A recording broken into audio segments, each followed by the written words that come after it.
Hi everyone, welcome back to my channel, welcome to another mini blog.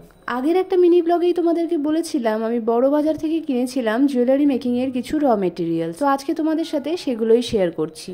আমার এই ভিডিওটায় jewellery মেকিংয়ের basic জিনিসপত্রগুলোই restock করা হয়েছে, তাই এই ভিডিওটা দেখলে তোমরা বুঝতে পারবে জুয়েলারি মেকিংয়ের জন্য বেসিক কোন কোন জিনিসগুলো দরকার। বড় বাজারের মতো জায়গায় গেলে র মেটেরিয়ালসের দাম যেমন অনেকটাই কম হয়, তেমন অপশানও কিন্তু থাকে প্রচুর। আর এত ইউনিক ইউনিক জিনিস দেখলে মনে হয় নিয়েই নিই, কিন্তু নিজের বিজনেসের জন্য একটা বাজেট তো ফিক্সড করতেই হয়। তাই আমার বাজেটের মধ্যে খুব বেশি কিছু ইউনিক জিনিস না কিনে আমার বেসিক যেসব জিনিসগুলো লাগে সেগুলোকেই একটু বেশি করে স্টক করে নিয়েছি। নেবো না ভাবতে ভাবতেও এই চুড়িগুলো এত পছন্দ হলো, তাই ভাবলাম এক জোড়া করে নিয়েই নিই। আর দুটো খুব কাজের জিনিস, এই আঠাটা আর এই দুটো সাইজের আইসক্রিম স্টিক্স। তবে এই টুলসগুলো খুব একটা রিজনেবল প্রাইসে পাইনি।